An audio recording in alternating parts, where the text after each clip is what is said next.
Amigos, buenas noches, gracias. Como siempre digo, gracias a Dios, gracias a ustedes por la confianza en mí para explicar y hacer los análisis de Cuba y de la geopolítica latinoamericana desde mi conocimiento, desde mi experiencia vivida en Cuba y los análisis que hago serios de la realidad de nuestra patria. Hoy quiero tocar Díaz-Canel, el hombre más vigilado de Cuba. Las jugadas maestras de Raúl Castro.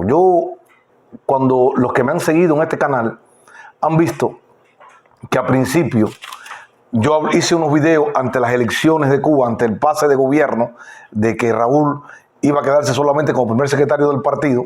Yo dije en ese video que cómo iba a ser la estructura de gobierno, porque hay intereses muy grandes dentro de Cuba y dentro de la familia Castro que no todo el mundo puede tener.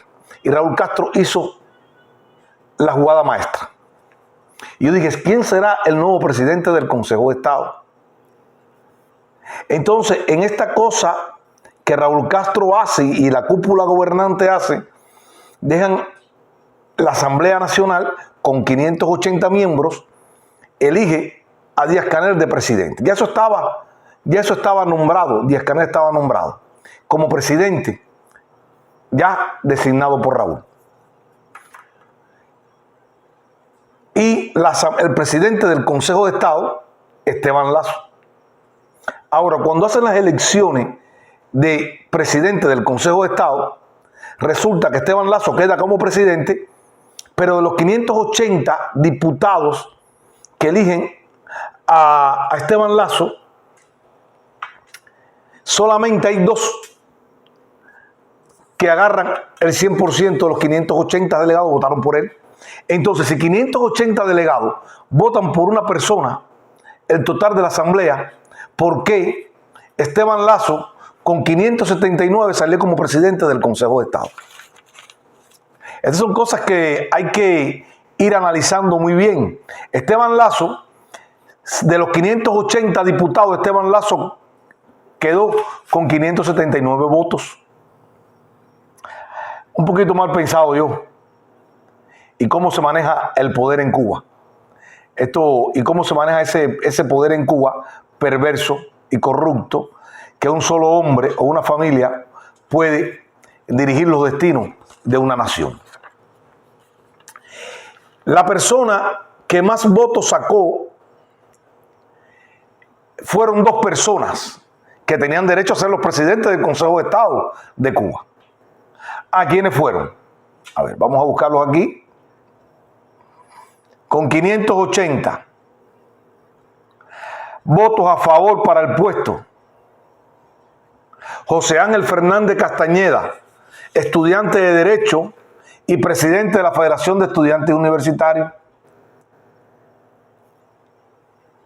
Y también el señor Jorge Amador Berlanga Costa, doctor en Ciencias Biológicas y investigador titular de la Academia de Ciencias de Cuba.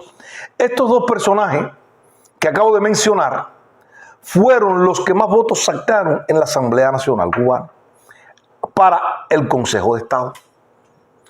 Pero ¿por qué entonces Esteban Lazo, con 579 votos, Esteban Lazo está dirigiendo el Consejo de Estado? No sacó más votos que estas 2 personas que yo mencioné. Pero es que Esteban Lazo, como todo el Díaz-Canel, fue impuesto por Raúl Castro. Raúl Castro, el rey de Cuba, esta dinastía Castro, él puso a Díaz-Canel como presidente de la República, puso al vicepresidente Salvador Bardés, pero quitó el Consejo de Estado.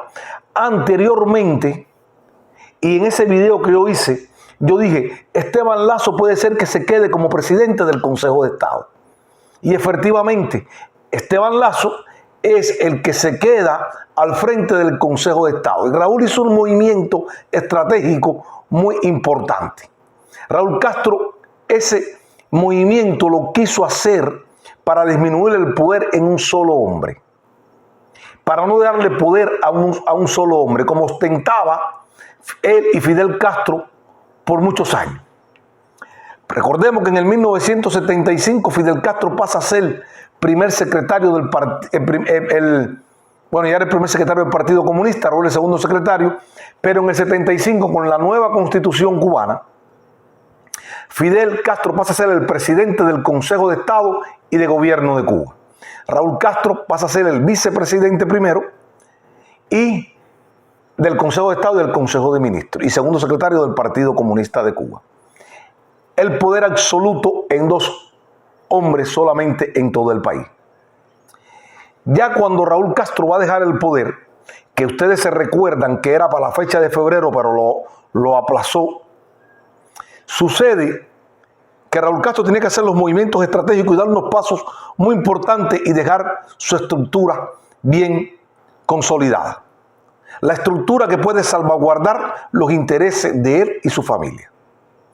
Sucede que en Angola, el presidente José Eduardo dos Santos se retira del poder en el 18. Cuando José Eduardo dos Santos se retira en el poder, le pasa el poder a su vicepresidente. Sucede lo imaginable en Angola. El presidente de Angola, cuando se posesiona en el poder, a los pocos meses, creo que fue en el 17 o 18, no tengo bien no recuerdo la fecha, cuando traspasa el poder José Eduardo dos Santos, este señor, ya que él está en el poder, él empieza a hacer unas auditorías a diferentes empresas.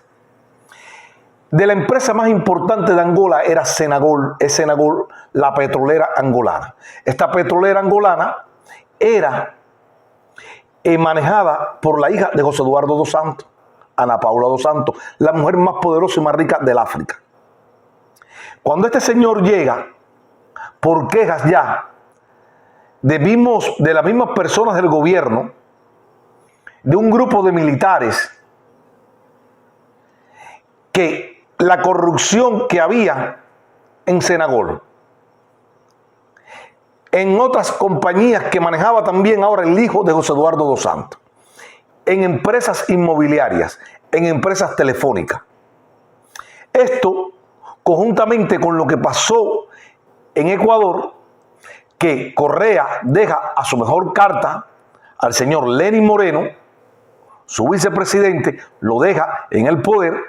Lenín Moreno ahora también hace lo mismo que el de Angola. Empiezan a escarbar en los organismos del gobierno y empiezan a ver la corrupción en Ecuador. Sucede que esto alerta muy temprano a Raúl Castro. Para nadie es un secreto que ya Díaz-Canel venía elegido desde hace muchos años por el trabajo que venía haciendo Raúl Castro, Machado Ventura y el coronel Alejandro Castro Espín, el hijo de Raúl Castro. Cuando, antes de Fidel enfermarse y dejar todo el poder en los años 90, después de la causa Unido, Raúl Castro y Machado Ventura comienzan a hacer unos recorridos por el país y a presidir las asambleas provinciales del partido y de la Juventud Comunista, con vista a ir promoviendo y trabajando con algunos cuadros para el futuro, los cuadros del siglo XXI, los cuadros que le iban a dar la continuidad al proyecto de ellos, pero los cuadros más fieles al castrismo. Fidel le dio esa misión a Raúl Castro, la organización del Partido Comunista, para ir cambiando después de la desaparición de Fidel Castro, como sucedió, el partido volviese a coger la fuerza que era antes el Partido Comunista Cubano. Entonces, ya Raúl Castro venía trabajando con estos cuadros que eran investigados, que eran monitoreados por los servicios de contrainteligencia constantemente para ver lo que hablan, para ver su desarrollo en la sociedad, para ver las personas, su familia, las familias de ellos, porque recuerden que esto iban a ser los cuadros que hoy vemos en el poder. Entonces Díaz-Canel fue uno de los elegidos, lo pasan a primer secretario en Holguín, de Holguín después lo pasan a ministro de Educación Superior en Cuba, y cuando Fidel se enferma, que ya Fidel renuncia a los cargos del presidente del Consejo de Estado, le da entonces Raúl Castro lo sube a vicepresidente a Díaz-Canel. Era el cuadro que ellos estaban trabajando y era el cuadro más fiel, el que más podían ellos dominar. Necesitaban un cuadro que le agradeciera a ellos poder ir escalando al gobierno, a la máxima esfera del gobierno, y este cuadro en agradecimiento se iba a convertir en un alumno y un tipo que iba a decir sí a todo, iba a respetar al general. Y esto es lo que ha sucedido.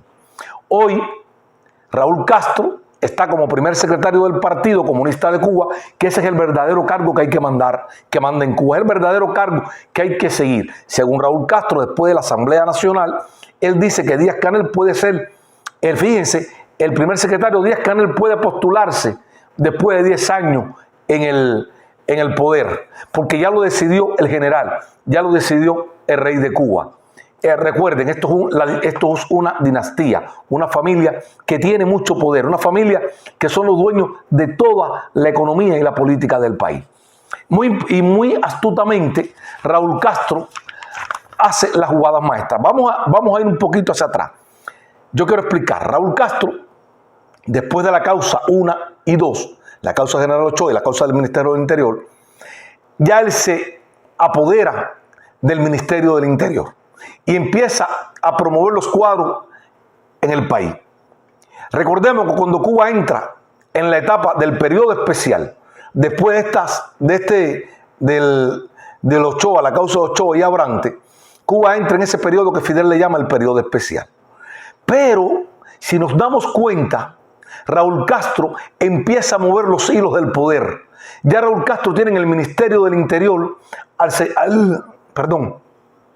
al general Abelardo Colomé Gigarro, general de Cuerpo de Ejército, viceministro primero Fernández Gordín, pero en esa época del periodo especial, Raúl Castro y Fidel Castro militarizan el Consejo de Ministros de Cuba. Y en este proceso que estaba pasando su revolución difícil, ellos ponen a cuadros militares en diferentes ministerios del país. Ministerio del Transporte, en el Ministerio de la Comunicación, en el Ministerio de la Pesca, y empiezan a poner cuadros militares a dirigir lo que se dice, a dirigir carteras, ministros, hasta que Raúl Castro fuera organizando los nuevos cuadros y darle chance a ir trabajando con los cuadros que iban posteriormente a agarrar el poder en Cuba, que iban a ser los designados por la familia Castro.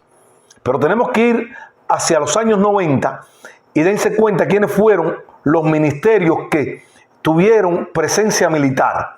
Raúl Castro promovió a sus cuadros, y en esa promoción de cuadros Raúl Castro se adueña del ministerio más importante de Cuba, que es el Ministerio del Interior cubano, conjuntamente con las Fuerzas Armadas. Él era el ministro de las Fuerzas Armadas.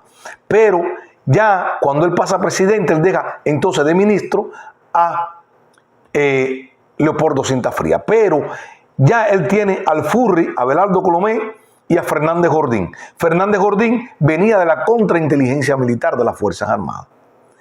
Ahora, ¿qué sucede? En los higos hay un problema con Abelardo Colomé Ibarra, con el Furri. Y el Furri, Raúl Castro lo manda a sustituir porque uno de los hijos de Abelardo Colomé Ibarra sale de Cuba con dinero, se marcha de Cuba, se fuga de Cuba con una cantidad de dinero, una X cantidad de dinero, y se va del país. El coronel Alejandro Castro Espín hace presencia en la oficina de el general de Cuerpo de Ejército y con la carta de su papá con la destitución del señor Abelardo Colomé Ibarra. Y promueven al viceministro primero, Fernández Gordín, a ministro del Interior. Pasa a plan pijama, a plan retiro, el señor de confianza, raulista y fidelista por muchos años, el primer general de Cuerpo de Ejército de Cuba, pasa a retiro en plan pijama en su casa. Y queda ahí en su casa. Fernández Gordín muere. Al morir Fernández Gordín, ya Raúl Castro, ya antes de retirarse y entregarle el cargo, pasa como ministro del Interior a su hombre de más confianza, al hombre a la sombra de Raúl Castro por muchos años, el vicealmirante Julio César Gandarilla. Julio César Gandarilla era el hombre que le preparaba la seguridad al general Raúl Castro por muchos años. Era la sombra de Raúl Castro. Este señor, que venía de la contrainteligencia militar de las Fuerzas Armadas, la poderosa contrainteligencia militar de las Fuerzas Armadas, ahora conforma el gran ministerio que es el Ministerio del Interior. El Ministerio del Interior de Cuba es ese ministerio que tiene un presupuesto ilimitado y es el que atiende, dentro de todo lo que atiende este ministerio, tiene los servicios de espionaje cubanos en el exterior y los servicios represivos cubanos en el interior. La contrainteligencia que vigila al cubano, el gran hermano, la Policía Nacional Revolucionaria, los bomberos y así consecutivamente guardafrontera. Todo esto está en manos del poderoso ahora general el contraalmirante, el vicealmirante Gandarilla. También la Dirección General de Seguridad Personal está bajo la jurisdicción del Ministerio del Interior, donde hoy la manda el coronel Mir. Es el jefe de la seguridad personal que sustituye al general Francis y quitan al general Francis en esta limpieza que hace Raúl Castro con el vicealmirante Gandarilla. Quitan de la seguridad personal a Francis, que le da un stroke, y pasan entonces al coronel Emir, un hombre que era de mi graduación, que es ahora actualmente el jefe de la Dirección General de Seguridad Personal.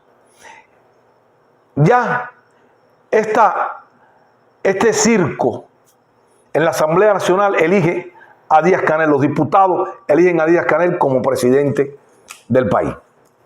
Pero un presidente que no manda, un presidente que ahora tiene a un Consejo de Estado, presidido por uno de los hombres más fieles al castrismo, por un hombre que ha demostrado fidelidad por los años de los años a los Castro, que es el señor Esteban Lazo. Esteban Lazo pasa a ser el presidente de ese grupo selecto del Consejo de Estado, que secciona, es el encargado del Consejo de Estado de seccionar, de mandar a las secciones de la Asamblea en 2 periodos que se hacen el año a la Asamblea Nacional del Poder Popular. Emite leyes, nombra embajadores. Todo eso lo hace este grupo selecto del Consejo de Estado, que también propone a los cuadros del gobierno. Es el que dice quién va a un cargo del gobierno. Pero lo que sucede es que hay un presidente. Y este presidente mandará o no mandará. Porque ahora él tiene a este grupo selecto del Consejo de Estado, presidido por Esteban Lazo, que lo digo nuevamente, en esas elecciones, para renovar el Consejo de Estado, porque Esteban Lazo tiene 2 cargos. Ojo, Esteban Lazo tiene presidente del Parlamento cubano y tiene el presidente del Consejo de Estado, que controla a Díaz-Canel y al vicepresidente Salvador Bardé. Este grupo solamente está por encima de él y le rinde cuenta solamente al buró político del partido y al primer secretario del buró del partido, que es el general Raúl Castro. La jugada maestra de Raúl fue para salvaguardar. Ahora tiene en un Consejo Nacional de Defensa, donde tiene a los principales generales del país, que son los generales de Cuerpo de Ejército, Ramón Espinosa, Quinta Solá, el general Leopoldo Cinta Fría y Álvaro López Miera, que conforman el buró político con Cinta Fría. Estos generales son parte del selecto grupo, del super selecto grupo del buró político del Partido Comunista de Cuba. Ahora, el presidente puesto a dedo, nos damos cuenta que él es un hombre que él no tiene ningún tipo de decisión si no cuenta primeramente con el general. Pero este hombre está vigilado por el coronel. Está vigilado por el coronel Alejandro Castro Espín. Los generales, el coronel Alejandro Castro Espín, que está en el grupo de ayudantía del primer secretario del Partido Comunista de Cuba, asesor del primer secretario de su papá, es el coordinador de la contrainteligencia militar y de la contrainteligencia del Ministerio del Interior. Pero recordemos que Gandarilla viene de la contrainteligencia militar. Gandarilla conoce a los hijos de Raúl desde muy chiquito. Le tiene mucho cariño, igual que Leopoldo Cinta Fría, igual que Quinta Solá, igual que Espinosa. Toda esta gente responden al castrismo. Responden a la cabeza del gobierno que está, del partido a Castro, la familia Castro, a la familia Castro completa. Entonces, ahora Díaz-Canel no escapa a la vigilancia que conforma el aparato de espionaje cubano. Díaz-Canel es el hombre más vigilado en Cuba. Y él lo sabe. Él lo sabe que es el hombre más vigilado en Cuba porque él tiene el cargo de presidente de la República. Por lo menos lo tiene a cara ahí, de presidente de la República. Él tiene a un grupo de seguridad personal, a una escolta que responde al vicealmirante Gandarilla. Y el vicealmirante Gandarilla tiene las dos contrainteligencias. Porque, recuerden, él viene de la contrainteligencia militar de las Fuerzas Armadas. Y ahora es el ministro del Interior. Entonces, este aparato se ha unido, las dos contrainteligencias, para hacer un espionaje, primeramente a las altas esferas del país y al resto de la población. Estamos hablando que de las dos instituciones más grandes de espionaje cubano se han unido y han fortalecido su trabajo dentro de la República de Cuba. Ahora, ¿qué sucede con el Consejo de Estado? Bueno, el Consejo de Estado maneja unos recursos que parece que Raúl no se los quiso entregar completamente a Díaz-Canel. Esos recursos. Raúl Castro, también en esa jugada maestra, divide el poder absoluto. Ya los Castro, ahora Raúl Castro se da cuenta que él no puede darle mucho poder a un solo hombre. Lo mismo que yo había dicho en mis videos en este mismo canal antes que sucediera todos estos cambios en Cuba. Raúl Castro iba a poner a un primer ministro. Si ustedes buscan mis videos anteriores, yo venía diciendo que Raúl Castro iba a poner a un primer ministro. Y ese primer ministro ahora responde al general Alejandro Castro Espín, que conforma, como yo he dicho, un grupo de poder dentro de la nomenclatura cubana. Porque el verdadero poder en Cuba no está en el Partido Comunista Cubano. El verdadero poder en Cuba está en los militares cubanos, en los generales de cuerpo de ejército y en el vicealmirante Gandarilla y en el coronel Alejandro Castro Espín.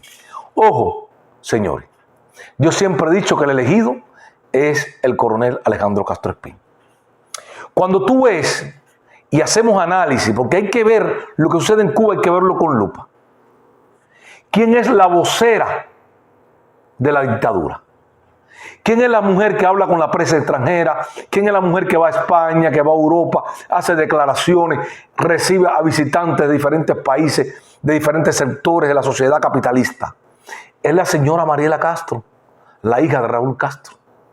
Funciona como primera dama, aunque la primera dama sea la de Díaz-Canel, pero la que hace las actividades realmente políticas, la que lleva las actividades políticas en el país, como mujer la más poderosa del país, es la señora Mariela Castro. Por eso que Raúl Castro muy astutamente no deja el cargo, no le deja el cargo completo a Díaz-Canel de todos los cargos absolutos en el país. Mirando lo que estaba sucediendo con su amigo José Eduardo dos Santos en Angola, que lo van a mandar a declarar la Fiscalía de la República de Angola, porque lo que sucedió en Angola, que cuando Angola cambia la constitución, el presidente del el MPLA como partido dejó de ser el partido homogénico, que el partido que controlaba la sociedad. Ahora ese partido pasó a ser como otro partido de oposición en el país, y ahora el presidente del país es el comandante en jefe de las Fuerzas Armadas. Para esto el nuevo presidente de la fuerza, el nuevo presidente de Angola, cuando entra al poder, él no ha tocado a muchos oficiales de las Fuerzas Armadas, pero a ese equipo viejo que venía con Dos Santos lo ha acorralado y le ha quitado poder. ¿Lo podrá hacer Díaz-Canel en algún momento? Eso hay que ver, porque Díaz-Canel no es el comandante en jefe de las Fuerzas Armadas. El comandante en jefe de las Fuerzas Armadas es el primer secretario del Partido Comunista de Cuba, el general Raúl Castro, y presidente del Consejo Nacional de Defensa.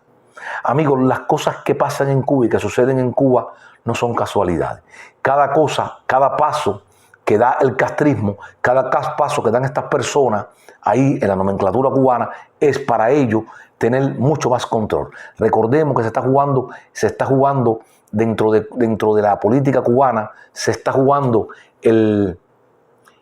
podemos decir, se está jugando la continuidad financiera, la continuidad política y económica de una familia, de un grupo selecto, que 7, 8 familias en Cuba manejan las riquezas del país y ellos no se la van a dejar quitar tan fácil. Ahora, el próximo video que voy a hacer va a ser el análisis mío, cómo está trabajando el gobierno cubano, el partido cubano, la dictadura, con un grupo de opositores cubanos, para hacer algo con vista en los próximos años, hacer algo que cambie la cara ante la opinión pública internacional de Cuba. Hay que estar al tanto de esto, hay que estar al tanto de lo que está sucediendo realmente dentro del país. Y recuerden, y como siempre les digo, el verdadero poder en Cuba lo conforman los militares cubanos. Ningún civil en Cuba tiene el poder para hacer algo que pueda cambiar los destinos de Cuba. Los destinos de Cuba, como he dicho, la revolución este sistema comunista se puede derrumbar desde adentro, porque ellos son los que tienen todo el mecanismo, porque también Raúl Castro, Fidel Castro, acabaron con la disidencia después de Ochoa y de Abrantes. Se hizo una purga en el partido y dentro de las Fuerzas Armadas y el Ministerio del Interior. De eso también vamos a hablar, de las purgas dentro del Partido Comunista de Cuba, después del derrumbe del campo socialista, la causa de Ochoa y de Abrantes, toda la cacería de brujas que se formó en el país en la época de los 90, con los miembros del partido, del Comité Central, con los miembros de las Fuerzas Armadas y del Ministerio del Interior. Amigos, gracias de veras, gracias a ustedes, Dios me lo bendiga mucho por esta confianza en mi canal. Seguiremos haciendo análisis serio de nuestra patria, seguiremos analizando y seguiremos viendo lo que sucede con esta pandemia en Cuba. Hay déficit de ventiladores para la respiración de enfermos del COVID en Cuba. Hay déficit de muchos materiales de la salud pública en nuestro país. Y Cuba se enfrenta a un caos grande. En los próximos días está en el pico más alto el país de esta pandemia. Ya está el hospital de Cárdenas, está en cuarentena, del municipio Cárdenas, la provincia de Matanza, está en cuarentena completamente. Los casos no son lo que dice la dictadura, los partes que dan. Hay muchos más casos en Cuba. Amigos, Dios me lo bendiga. Cuídense mucho.